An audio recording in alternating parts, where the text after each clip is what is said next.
Welcome to Big Thursday Week 7 edition. We've already made it through 7 weeks of the NFL year with all the COVID things going on. We're not going to get the doubleheader probably on the Monday, which stinks because I love those. But all the meanwhile, we have a great week coming up. Big Sunday night game, of course, this week. We got a lot of fun games. Steelers-Titans, 2 5-0 teams. We got the Giants in a big game versus the Philadelphia Eagles, one of my favorite games. So we'll break it down. We're going to talk about some quarterbacks to start. We'll break down the Giants, Eagles, and then head into our picks. We're going to give you our spread picks as well today. So hope you enjoy this show. Big Thursday. This could be us. So back to what I was saying. Could be us. Right, so quarterback in, quarterback out. We're going to go through some quarterbacks, and we're going to give our opinions on them if they're a franchise quarterback and they can lead their team to a Super Bowl or not. So, Jesse, the first one I know you want to talk about is Sam Darnold, your New York Jet quarterback. What's your thoughts? Yeah, this is one that I've kind of just been up and down on, and I think every Jet fan has, is because I feel like a lot of Jet fans believe in Sam Darnold, but it might just be too little too late. The Jets just might have spoiled all of the good things that he could have had, and not that he's not a good quarterback, not that he's not capable of it, but the Jets might have just cut the last thread of everything that he could do for the Jets. So, people talk about the Steelers and other teams that could be potential landing spot for Darnold. That's, of course, if the Jets get the number 1 overall pick and get Trevor Lawrence. Those are landing spots I could see. It's the type of thing where it's not that he doesn't have the talent for it. It's that I don't think the Jets can accommodate him anymore, and the ties have just been broken. Well, you look at all the quarterbacks in football, it's all about the situation they're in. You look at Ryan Tannehill, I think he's the perfect example in this situation. It was great, but not so good with Gase, and then he got to Tennessee in a great situation with great coaches, great receivers, and look at him, he looks like a top 10 quarterback right now. I think Darnold has the ability to do that if you were to leave New York, and then I saw a story today. You think about if the Jets are stupid enough and Gase wants to just move on from Darnold and go for Lawrence, does Lawrence say, I don't want to come out? Why would he want to come out? Why would he want to go to the Jets? It's just I think it's more of a culture thing than a Darnold thing. Yeah, completely agree. And the next player that I think is interesting, kind of on the opposite spectrum of Darnold, he's not entering his prime but leaving his prime, that's Matt Ryan with the Falcons. What are your thoughts on that? Yeah, so a story came out this week saying Matt Ryan and Julio Jones could be traded at the deadline. And I think the league is increasingly going away from him. Lamar Jackson, Josh Allen, Patrick Mahomes. All these guys are more mobile quarterbacks, right? Yes, Julio Jones and Matt Ryan play really well together. They score a lot of points. But if you're getting a new coaching staff in there, does he want to stick with Matt Ryan? What do you get him for value right now? It's a very interesting thing. Can he go somewhere maybe where he can thrive? Maybe a Chicago. These players, again, it's the situation. Matt Ryan has to win shootouts every week, and I don't know if that's a Super Bowl team. Yes, he has been a franchise quarterback. Yes, he has went to the Super Bowl, but he's not a guy that carries his whole team on his back. Never seen that. He's a guy that when the right pieces are around him, he can really make an MVP run. So, yeah. I mean, we'll see what happens. Again, new system coming in. We'll see what happens with the coach, but that trade deadline thing was very interesting to me. Yeah, I think the thing with Matt Ryan is that he still has stuff left in the tank. And if the Falcons were smart and the front office looked at it in the way of, okay, we have something left in the tank that we can get value for, especially a Falcons team that's not looking very good and will get a good draft pick this year. You got to do the math and say, okay, if we're going for a new quarterback, if we're looking to draft someone, let's get some value out of Matt Ryan. This season's already thrown away. Get some value from him, and then next season you have your future there. So I do think there are some teams like Chicago that could have some value with Matt Ryan stepping in. It's just that the Falcons are ready to make a move like that. Yeah, but we'll see. And then the next quarterback, young guy, second year, but on a bad team. And my least favorite team in football. They're my least favorite team in football this year. It's the Jacksonville Jaguars and Gardner Minshew. So I think one of the first episodes of this show, I said that I was a believer in Minshew. And that is kind of changing. I'll admit it's it's changing a little bit. I know some people are anti Gardner Minshew and they're just like, he is not the guy. I'm not that. But I'm a bit skeptical now where he's not as like big plays like everyone. There's all this. I feel like last year there was so much like media hype around him, like Minshew mania, and that kind of skewed the way that people looked at him. Like every time he made a good play, it was like, oh my God, Gardner is insane. And that was kind of masked by when he was making the bad plays, if that makes sense. So I feel like he's kind of being judged in a more even sense right now, and it's showing. And I'm seeing that he's not a top 15 quarterback in this league, and he misses a lot of open passes, and sometimes he can do some stuff with his legs, but I am switching my future prediction. I do not think he's the future of the Jaguars. I don't think they're going to move on with him this year because he can hold his own, but no, I don't think he's the future anymore. Cannot stand him. I don't know why. He's always on red zone, and you watch him, and he just never, like, he's so annoying. Like, he holds the ball and runs around, and then, like 1 out of, like, 7 times he'll make a play, and the announcers go crazy. That's Meanwhile, he throws, like, 7, as you said, like, yeah. I don't want to watch him. Yeah. Yeah, he's fine now. It's just, I don't think he's a franchise. He's never winning a Super Bowl. Yeah. No, I don't think he is. And the last one that I have to bring up, I feel like when you talk about quarterbacks in their future, you have to talk about Dak Prescott. Obviously, the tragic injury happened. He's part of a team where he was a big part of that franchise, was looking for a big deal, running on a franchise tag. This was a big, big year for him. Where do you see Dak next year and years to come? I think as much as the Cowboys and the whole team disappointed about this loss, one thing is for sure. Dak Prescott is much better than Andy Dalton. They scored 10 points against a middle-of-the-pack defense.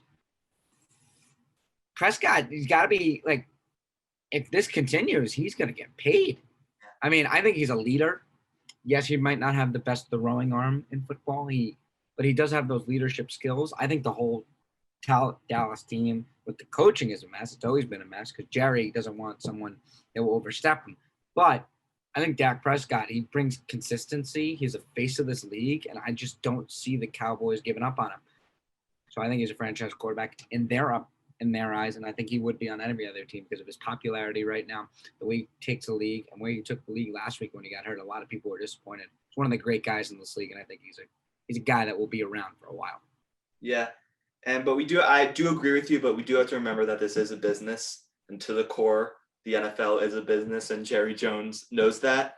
So when you look at Dak playing 5 games, it was looking incredible. The team was not, and I know some front offices look at quarterback success based on team success, and it's a tough thing to do. One, because obviously he's not going to finish a season, but 2, you don't want to blame it on the defense, but you could blame it on the defense. So I just hope that, because I think the majority of people want Dak to stay in Dallas. So I just hope that the front office looks at Dak for what he did individually with that offense and led the team as a whole, than the team's record as a whole and the business money side of it. I mean, he had the most yards or some crazy stat through his time before getting injured. And also, you're talking about NFL as a business. Okay. Name me the quarterbacks that are more popular. Wilson, Mahomes, Rodgers, Brady, anyone else? Who? Lamar, Breeze, and then I think it's Dak. I think he's a top 10 guy. I really do. I think he's one of the faces of this league. I really do. Yeah. With this whole thing. So I think he would be great for business in Dallas. No one wants to watch Andy Dalton. Dak Prescott, I think he's cemented himself, as much as the injury stinks, as the face of this league. So we'll be right back. We're going to come back and break down my New York Giants versus the Philadelphia Eagles coming up next. All right, so we're back. Giants, Eagles, Thursday night football. And Jesse and I, by the way, are going completely – we haven't prepared for this segment. So we just want to have a nice discourse about my New York Giants versus the losers in Philly. So, Jesse, I'm going to give you the first question. All right. My first question is from the Eagles' perspective, they lose Zach Ertz and pretty much any weapon that you could possibly have on the team. Miles Sanders isn't going to play. Who are the Giants going to focus on and try to X out of the game in terms of beating their offense with their defense? So I think it's going to be, since Deshaun Jackson is playing, I think he's going to be focused around not letting him beat you down the field with that safety. Put Logan Ryan back there, or Julian Love. But I also think it's going to be about making Carson Wentz be one. Like, there's going to be no run game. They got to shut down the run, make Carson Wentz beat you with these receivers, and trust your guys in one-on-one, because I'm going to trust James Bradbury in one-on-one coverage, or Logan Ryan, or I don't even know the corners because they stink. But I'm trusting Bradbury in one-on-one coverage tomorrow, and put a safety over the top of Deshaun Jackson. That's what I'm doing, because the main threats, if you're watching, it's Carson Wentz, it's Deshaun Jackson, and it's Travis Fulgham, and maybe Boston Scott running the football. You got to shut that down. And so, as no fan, no bias into this game, who's the X factor for the Giants if they want to win on the road in Philly? It's a simple answer, but it's Daniel Jones. Yeah. I think that the Giants are going to have to win with Daniel Jones leading this team. Obviously, I know this has been all season, but Saquon Barkley can't carry him. They don't have a run game. Like, Devontae Freeman cannot take over. Well, he did do well. He did beat my expectations, but he cannot take over a game. No. It won't happen. So Daniel Jones has to be smart. He has to hold the football with all of his strength and not let it go. And he just has to make smart decisions. Run when you have to run, pass when you want to pass, and throw it away when you have to throw it away. And if he does all of those things, I think the defense, as you said, I trust these top two corners in single coverage. I think the Giants can win this game as long as Daniel Jones is 80% of his best self. he can't turn the ball over in Philly. He's going to turn the ball over. I don't know how. That interception was not an interception last week. But I really do think he needs to protect the football. They got to get – I think it's going to be very tough to run tomorrow. So it's going to be getting your playmakers in space. Evan Ingram, get him in space. Get him the ball moving side to side because these corners are not that good for Philly. Get him in space. If Shepard plays, which is hopefully going to happen, get him in space, Golden Tate. So you got some playmakers. And really, you got to keep the ball and just keep it close and don't give the ball to Carson Wentz under 2 minutes, because that's how I think the game is probably going to end, because he usually takes over the game. Like last Monday night last year, that's how they won with limited guys. So it's going to be all about ball control, getting some good drives. Finishing in the red zone is another big thing. Do you see this being a high-scoring game, or do you think this is both two bad teams? I think I'm going to save my score prediction for later, but I think it's a more lower-scoring game. I don't think – like, Philly can't put up 30 on us, I don't think, because they don't have the weapons right now. The Giants, Daniel Jones is not capable of doing that yet. Yes, he did it against the non-defense in Dallas, but I don't think he's capable of doing it against Philly. So I think it's a much lower-scoring game, 20s, teens type of deal. Yeah. So breaking down Giants, Eagles, we'll be right back for the picks. Welcome back to our pick segment. We got a big week 7 coming up. So Jesse, first pick, Steelers 5-0, Tennessee 5-0. The game is in Tennessee. Who you got? Steelers are -2. Yeah. So I'm going to take the Steelers in this one, but I do think they're going to cover. I think the spread is 2. It's 2. So they're going to cover. I'm going to say 24-21. They're going to get the victory over Tennessee. I think this is going to be a low-scoring game. Titans defense is underrated, and the Steelers defense is, if anything, overrated, but I think they're deservingly of that, one of the best defenses in the league. And I think that Big Ben has been looking good. He hasn't had to throw the ball much. I think he's going to have to throw the ball more. I think the Titans are going to try to shut down that run game, and they're going to have all their receivers back healthy. Deontay Johnson, Claypool, Juju, they're all going to be out there doing their work. So I think the Steelers will handle this one in the end of the fourth quarter, 24-21. Difference in this game to me, no Taylor Lewan, Steelers have one of the best run defenses in football. They'll limit Derrick Henry to how much ever you can limit a guy like that and really force Tennessee to throw the football and work Minka Fitzpatrick in the secondary and those guys in the secondary. And I think on the other side, Tennessee's defense, they lost a little bit with no Jarrell Casey, no Justin Simmons. So it might be tough for them. They let up a lot of points to Houston. So I think there's the Steelers have the ability to score more points. I have them 27-24. And the next game, I think another good game, obviously lower tiered teams, but Detroit versus Atlanta. It's a 2.5 spread favored by the Falcons. Who do you have? Yeah, so I think this is a very interesting game because both teams have good quarterbacks. They're more pocket passers, good weapons, terrible defenses, right? I'm going to go with the team in Detroit here. And they've had and it's all about strength of schedule to me. Detroit has had a very tough schedule, first 4 games. Then they pounded Jacksonville last week and used that running game, which I think could be the difference in this football game. They can run the football, get DeAndre Swift and Kerryon Johnson out in these screen plays, really limit the Falcon pass rush. I think Matthew Stafford can have a lot of success. And I just think the coaching, Matt Patricia is just going to be a better coach and in 2-minute situations than the other dude. I see Matthew Stafford coming down, winning the game, winning 30-27 Detroit over Atlanta. Yeah, I think when you said the whole thing about Detroit and them trending upwards because of this run game, finally popped last game with DeAndre Swift, you can kind of say the same about the Falcons and him and Matt Ryan and Julio Jones. Matt Ryan is a different quarterback with Julio. The team is a different team with Julio playing. So I'm going to take the Falcons in this one, and I think they're going to blow it away in the end. I'm going to take the Falcons 35-21 in this game. I think no one has really seen this year the Falcons with Julio, maybe a little bit in the first couple of weeks. But since then, there's been no Julio, and this team is nowhere close to 100% without him in there. So I think the Falcons do enough on offense to cover for the defense's flaws, and they get a 14 margin victory against Detroit. All right. Next, we got the Browns, Cleveland off a big loss to Pittsburgh at Cincinnati. Joe Burrow. Joe makes it questionable. Who you got? Yeah, I don't think you need to read too much into the Browns' level of play based on that Steelers game because, one, Big Ben has always owned Cleveland, and 2, the Steelers' defense against, as some say, one of the best running attacks in the Browns. It's just not a good matchup. The Steelers got that victory easily handed, but I think this game, the Browns will get back on track. I'm going to take the Browns 30-24 in this one.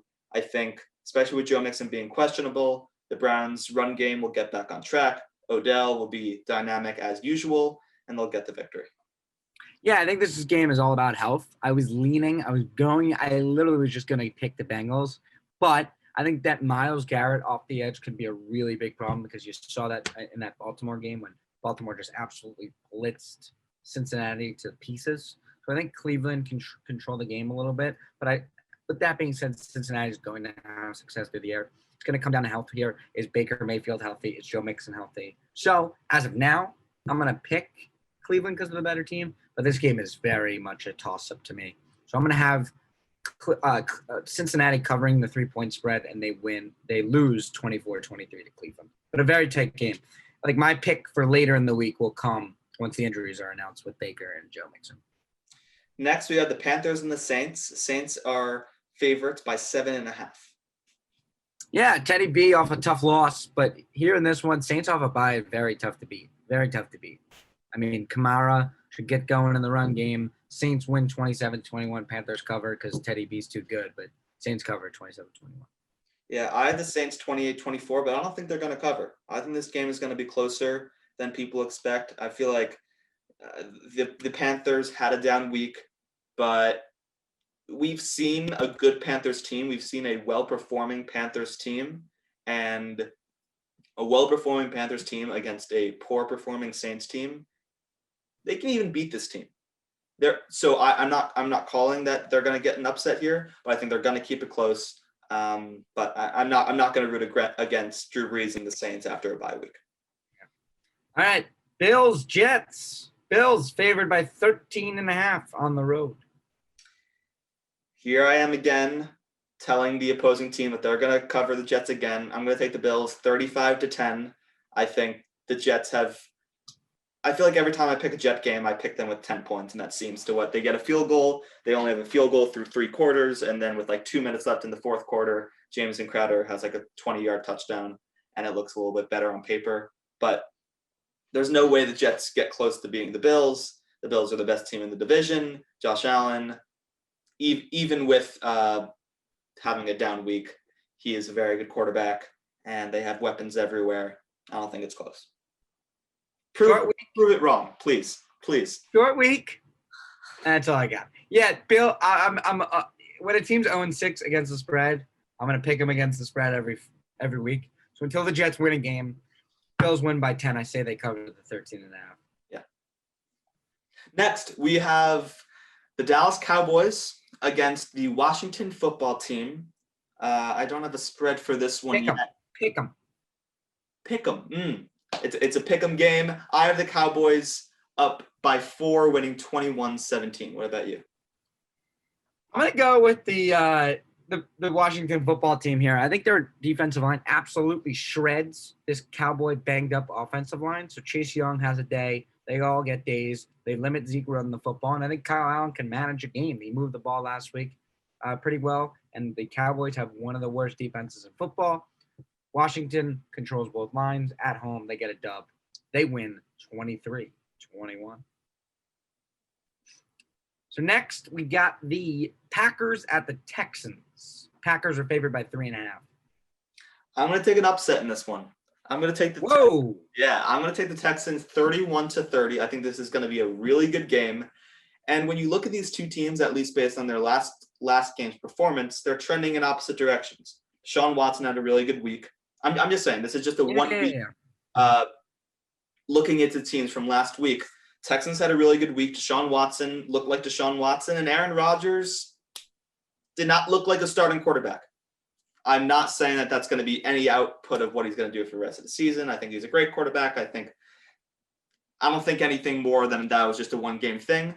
But the Texans are looking like a better team. They're getting the run game going with David Johnson, and other receivers are getting involved, like Randall Cobb and all those Texans receivers that are kind of just in the middle of the field there. And I think the Texans can do enough, 31-30 win over the Packers. The Texans have one of the worst defenses I've ever seen. I'm so serious. They're terrible on defense, and I just don't think they match up well. Deshaun Watson can throw the ball all over the field he wants, but the bottom line is he's facing 2 elite pass rushers. They lack a little bit of that run game. I think the Packers can hold that run game in check a little bit because they just want to throw. And if you try to throw against the Packers, they have a top 5 passing defense with Jair Alexander and all these guys. So this matchup really favors Green Bay. Awful loss. They got punched in the mouth. The Texans don't have the ability to punch the Green Bay Packers in the mouth. Rodgers, Adams, I don't bet on that. Bet against them after a loss. One of my best bets of the week. I love the Packers today in this game. Love 34-23. Rodgers, Adams, have a day. All right. That will be an interesting one to watch. The next game, Seattle, Arizona. Seattle is giving 3.5. Yeah, Seattle off a bye, so they should win the game, but they've always struggled against divisional opponents on the road. But again, it's a short week, so I think they'll have a little bit of trouble. I think it's a shootout, but like relatively in check because of they know each other really well. I got the Seahawks win 31-28. Russ drives 2 minutes, wins the game. Yeah, I'm going to take the Seattle 35-28. And as you said, I think that Seattle-Arizona games are always closer than they should be in terms of, in terms of how good they are, just because divisional and specifically, I feel like I always think of Seattle and Arizona as teams, even if they're on different sides of the NFL power rankings, their games are always relatively close.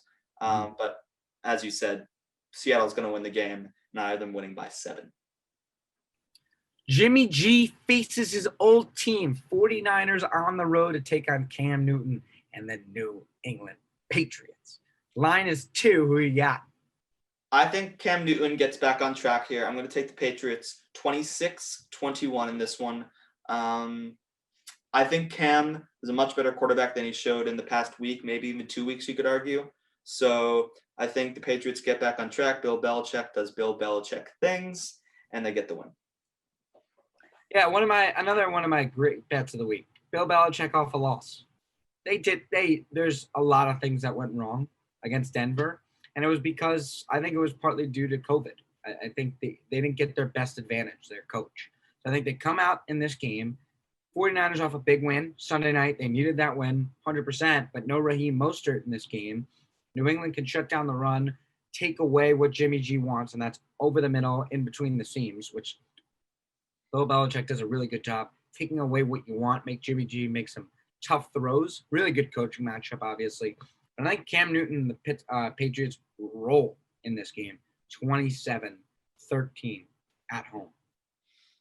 Next game, we have the Chiefs versus the Broncos. The Chiefs are favored by 9.5. It's probably too many points, but I'm not betting against Kansas City right now because I think they're just so talented. Yes, it's on the road. Yes, it's in Denver, but I don't know. I think it's like a 10-point game, 34-24. There's a chance Denver covers, but I'm not too confident. Yeah, I feel like Denver has been able to keep games close where they shouldn't be close. So that worries me a little bit, but I'm not going to think into it too much. So I had the Chiefs winning by 11, 28-17. Patrick Mahomes does what he has to do. Doesn't have to do too much to get the win. Yeah, next game, Jaguars-Chargers. Chargers favored by 8 off a bye.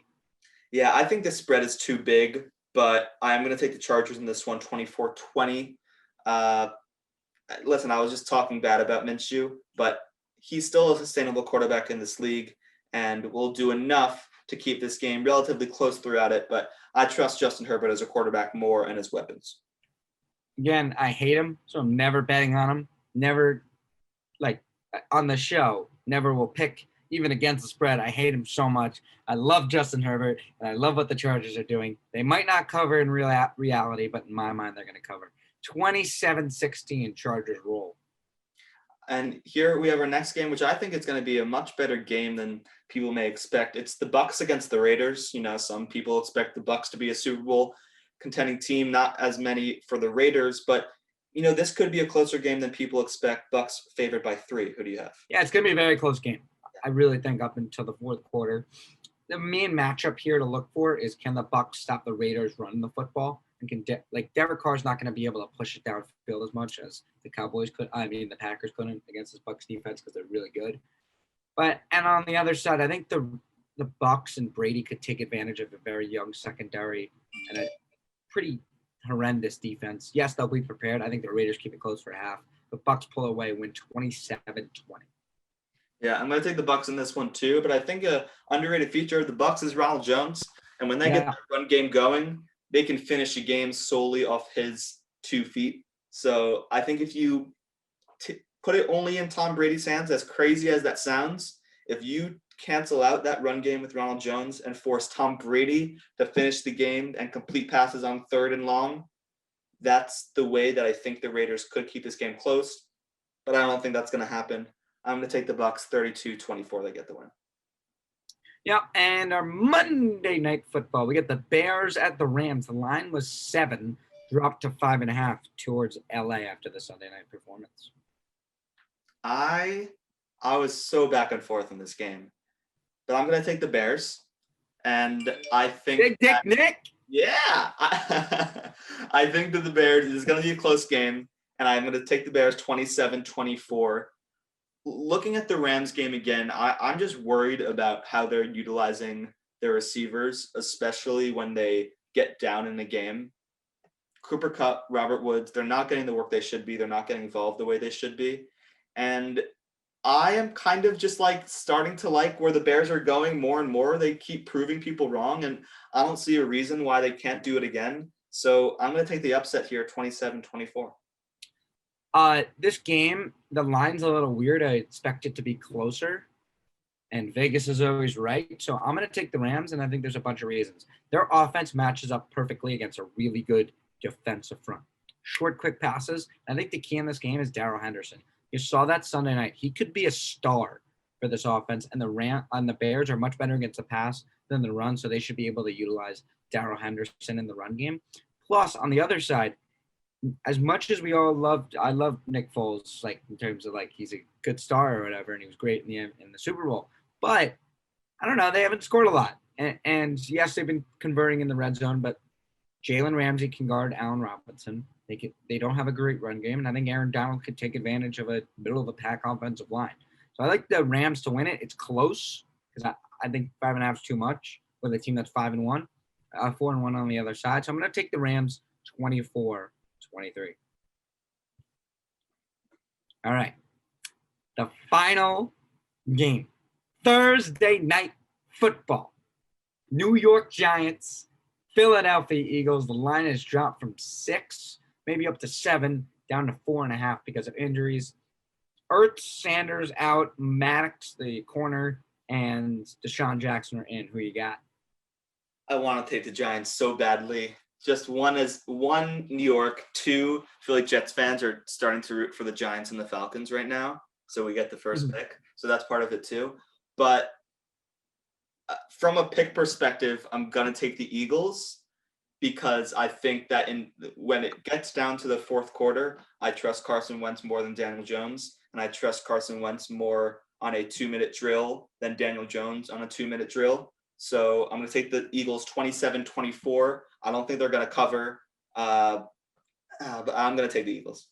I'm in complete agreement with you. As much as I wanted the Giants, I'm going to be a fan. But as a analyst of this game and an outside viewer with no alliances, obviously I do. But Carson Wentz is the difference. He's been great all year. Yes, he's had his moments, but at the end, I mean, come on. That game against Baltimore was insane that he came back. I think Deshaun Jackson, he always kills the Giants, so I think he has a nice game. Maybe goes deep for one like they did against the 49ers. Their defense shuts down the run and forces Daniel Jones to turnovers. At home, the Giants just never win in Philly. So until that happens, let me know. Eagles win, 2-minute drill, similar to last year's Monday night game, if you guys remember that, 23-19 Philly. So those are our picks for this week. A lot of fun games. We have a lot of variety this week, which is better. So big games all around. Hope you guys enjoy Big Thursday, Week 7 edition. This could be us. So back to what I was saying. Could be us.